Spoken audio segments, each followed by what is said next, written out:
नमस्कार, खबरें जारी न्यूज 24 पर मैं हूं आपके साथ मकसूद खान। ऑपरेशन सिंदूर पर जारी सियासत के बीच लोकसभा में विपक्ष के नेता राहुल गांधी ने सीज फायर को लेकर मोदी सरकार पर तीखा तंज कसा। राहुल गांधी ने कहा कि ट्रंप का एक फोन आया और पीएम मोदी सरेंडर हो गए। इधर इंडिया गठबंधन ने ऑपरेशन सिंदूर के बाद के हालात पर चर्चा के लिए संसद का विशेष सत्र बुलाने की मांग रखी, तो वहीं शिवसेना यूबीटी के सांसद संजय राउत ने पूछ लिया क्या विशेष सत्र बुलाने के लिए भी ट्रंप के पास जाना होगा। पश्चिम बंगाल की मुख्यमंत्री ममता बनर्जी का भी आरोप है बीजेपी ऑपरेशन सिंदूर के नाम पर सांप्रदायिक राजनीति कर रही है। तो वहीं पंजाब के मुख्यमंत्री भगवंत मान ने यहां तक पूछ लिया क्या अब देश में वन नेशन वन हस्बैंड योजना लागू होने वाली है।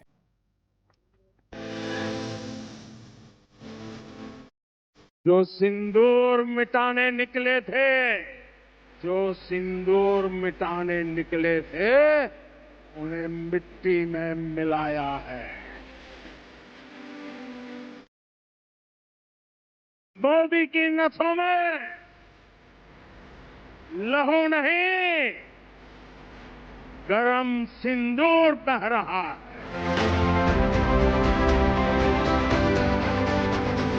ऑपरेशन सिंदूर मानवता की रक्षा और आतंकवाद के अंत का मिशन है।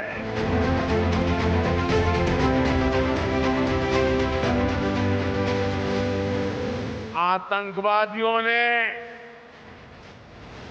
हमारी बहनों का सिंदूर मिटाने का दुस्साहस किया। हमारी सेना ने उनको सिंदूर की शक्ति का एहसास करा दिया। ऑपरेशन सिंदूर हमारी नारी शक्ति के सामर्थ्य का भी प्रतीक बना है। आतंकी संगठनों ने भारत माता के मस्तक पर हमला करके कई परिवारों के सिंदूर मिटाए थे। उन्हें भारतीय सेना ने ऑपरेशन सिंदूर के माध्यम से इंसाफ दिलाने का काम किया है। शक्ति पूजा में हम सिंदूर का अर्पण करते हैं और यही सिंदूर अब भारत के शौर्य का प्रतीक बना है। प्रधानमंत्री जी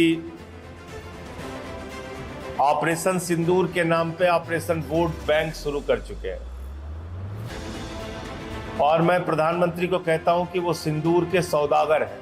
सेना के शौर्य पर सियासत करते हैं, वर्दी की कीमत क्या जाने, जो सुनी मांग को इंसाफ दिला न सके, वो मांग में सिंदूर की कीमत क्या जाने। जब सत्ता सेना के शौर्य को सीढ़ी बनाकर सियासी मैदान में कूद गई, विपक्ष के सब्र का बांध भी धराशायी हो गया। सूल से सवालों का सिलसिला तेज हो गया, इल्जामों के नए पन्ने भी जुड़ने लगे।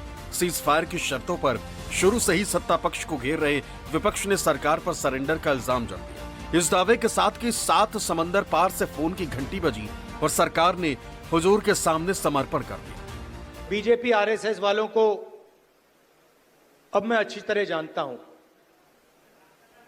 इन पर थोड़ा सा दबाव डालो, थोड़ा सा धक्का मारो, डर के भाग जाते हैं ये लोग।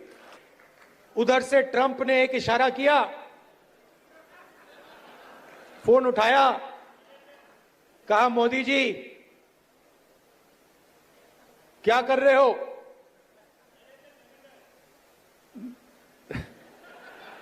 नरेंद्र सरेंडर, और जी हजूर करके नरेंद्र मोदी जी ने ट्रंप के इशारे का पालन किया। 71 की लड़ाई में 7th फ्लीट आई थी, हथियार आए थे, एयरक्राफ्ट कैरियर आया था। इंदिरा गांधी जी ने कहा मुझे कुछ जो करना है मैं करूंगी। इनका कैरेक्टर है ये सारे के सारे ऐसे हैं। आजादी के समय से सरेंडर वाली चिट्ठी लिखने की आदत है। कांग्रेस पार्टी सरेंडर नहीं होती है। गांधी जी, जवाहरलाल नेहरू, सरदार पटेल, ये सरेंडर वाले लोग नहीं हैं। ये सुपर पावर से लड़ने वाले लोग हैं। राहुल गांधी भोपाल से केंद्र सरकार और उसके वैचारिक संगठन को सरेंडरवादी बता रहे थे। ठीक उसी वक्त दिल्ली के कॉन्स्टिट्यूशन क्लब में विपक्षी गठबंधन के नेताओं ने पहलगाम हमले और उसके बाद के हालात का सच देश के सामने रखने की मांग बुलंद कर दी। ऑपरेशन सिंदूर और सीज फायर से जुड़े सवालों का सच सामने लाने की खातिर संसद का विशेष सत्र बुलाने की मांग बुलंद कर दी। 16 विपक्षी दलों ने पीएम मोदी को चिट्ठी भी लिख दी। स्पेशल सेशन की हमने मांग उठाई और हमने कहा कि ये महत्वपूर्ण है कि एक और तो स्पेशल सेशन के माध्यम से सभी सांसद, सभी दल एकजुटता से अपने सशस्त्र बलों का धन्यवाद कर सकें और दूसरी ओर बिंदुवार पूरी घटनाक्रम पर सरकार अपनी बात रखे। कि संसद का सेशन बुलाया जाना इसलिए आवश्यक है कि आप सारी दुनिया को तो बता रहे हैं, लेकिन संसद को और संसद के माध्यम से हिंदुस्तान की जनता को अंधेरे में रखना चाहते हैं। हमें इस अवसर पर किन देशों से समर्थन मिला, एक देश भी खुलेआम हिंदुस्तान के समर्थन में नहीं आया। अगर हम चाहते हैं कि देश में जो हुआ है उसके लिए स्पेशल सेशन, एक विशेष सत्र बुलाकर चर्चा हुई तो लोकतंत्र की प्रतिष्ठा रहेगी और देश की जनता को सच पता चले कि प्रधानमंत्री जी इतिहास में ऐसे क्षण आते हैं जब आपके व्यक्ति को कोई चीज आहत करे ना करे, देश को आहत करता है। और जब देश आहत होता है तो संसद ही है, क्योंकि दलों के दायरे से ऊपर है। 140 करोड़ हिंदुस्तानियों का मसला है। मैं समझता हूं विपक्ष और पक्ष का मामला नहीं है, मामला है अकाउंटेबिलिटी। हम दो मांग लगातार कर रहे हैं। एक तो सर्वदलीय बैठक जिसकी अध्यक्षता प्रधानमंत्री करें, जहां हम उनसे सवाल जवाब कर सकें, और दूसरा भारत की संसद। अभूतपूर्व घटना हुई है, पहलगाम की दुर्घटना, फिर उसके बाद जो हम जिसे कहते हैं ऑपरेशन सिंदूर। विपक्षी दलों का इल्जाम है कि पीएम मोदी न सिर्फ सेना के शौर्य का सियासी इस्तेमाल कर रहे हैं, बल्कि ऑपरेशन सिंदूर के नाम पर चुनावी रैलियों में वोट मांग रहे हैं। और तो और केंद्रीय गृह मंत्री अमित शाह ऑपरेशन सिंदूर में भी हिंदू मुसलमान कर रहे हैं। सेना के शौर्य को भी अपनी सांप्रदायिक सियासत का हथियार बना रहे हैं। मस्जिदों के इमामों को वेतन देना शुरू किया, कोर्ट ने रुकवा दिया। बांग्लादेशी और रोहिंग्या उनकी मदद से घुसपैठ कर रहे हैं।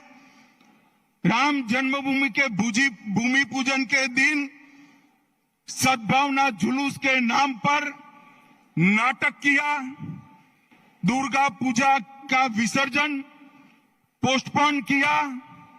मुस्लिम कर्मचारियों को रमजान में आधे दिन की छुट्टी दी। केरला स्टोरी पर प्रतिबंध लगाया और हाजी नूरुल इस्लाम को टीएमसी का टिकट दिया। और अंत में सबसे बड़ी बात, मुस्लिम वोट बैंक को खुश करने के लिए ममता दीदी आपने ऑपरेशन सिंदूर का भी विरोध की। 7 मई को जब भारतीय सेना की जाबाज महिला अधिकारी ऑपरेशन सिंदूर का सच बताने पहली बार मीडिया के सामने आई थी तो पूरे हिंदुस्तान का सीना गर्व से चौड़ा हो गया था। कर्नल सोफिया सेना के शौर्य के साथ ही नारी शक्ति के भी प्रतीक बन गई। ऑपरेशन सिंदूर 22 अप्रैल को पहलगाम में हुए विभत्स आतंकवादी हमले के शिकार मासूम नागरिकों व उनके परिवारों को न्याय देने के लिए लॉन्च किया गया था। इस कार्रवाई में 9 टेररिस्ट कैंप्स को टारगेट किया गया और पूरी तरह से इसे बर्बाद किया गया। लेकिन जब केंद्रीय गृह मंत्री अमित शाह ने बंगाल की धरती से ऑपरेशन सिंदूर के साथ मुस्लिम वोट बैंक का जिक्र किया तो विपक्ष का गुस्सा 7वें आसमान पर आ गया। एक्स पर अमित शाह के बयान को साझा करते हुए कांग्रेस प्रवक्ता सुप्रिया ने लिखा, आपकी हिम्मत कैसे हुई इस देश के मुसलमानों पर सवाल उठाने की? आप कर्नल सोफिया कुरैशी जैसों की वतन परस्ती पर सवाल उठा रहे हैं। सर्वदलीय प्रतिनिधि मंडल में मुस्लिम नेताओं पर सवाल उठा रहे हैं। आपकी सोच गंदी है। विपक्ष के दूसरे नेताओं ने भी अमित शाह के बयान का कड़ा प्रतिवाद किया। इस सवाल के साथ कि ऑपरेशन सिंदूर में हिंदू मुसलमान कहां से आ गया। संपूर्ण विपक्ष including TMC and Mamata Banerjee ने सरकार को यह अधिकार दिया था कि जो उचित समझे वो कार्रवाई करें और हमें इसका बदला लेना है। तो एक तो ये आरोप गलत है गृह मंत्री का।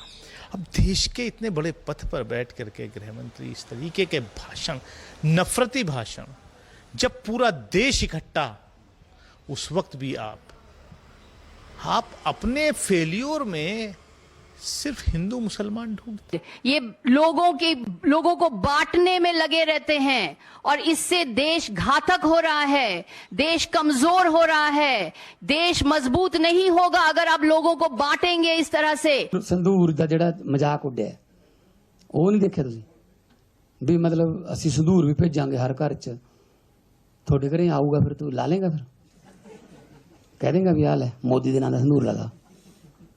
एक वन नेशन वन हस्बैंड ये स्कीम है। दरअसल अमित शाह के पहले पीएम मोदी ने भी बंगाल का दौरा किया था और अलीपुर द्वार की रैली से सिंदूर खेला और ऑपरेशन बंगाल का जिक्र कर ममता बनर्जी का पारा चढ़ा दिया था। सिंदूर खेला की इस धरती पर आया हूं तो आतंकवाद को लेकर भारत के नए संकल्प की चर्चा स्वाभाविक है। What Modi ji had said today, we are not only shocked, but it is very saddening to hear the voice of Prime Minister when all the opposition team, they are representing the country, the world, they are taking bold decision to protect the country's interest, national interest. Obviously, always we protect the country because it is our motherland. We will do that. But at that time, is it the time for Narendra Modi, Prime Minister of this country? And his presence of him, his minister said, like Operation Sindoor, they will do the Bengal operation also. Operation of Bengal. I challenge them. If they have the guards, you go election for tomorrow.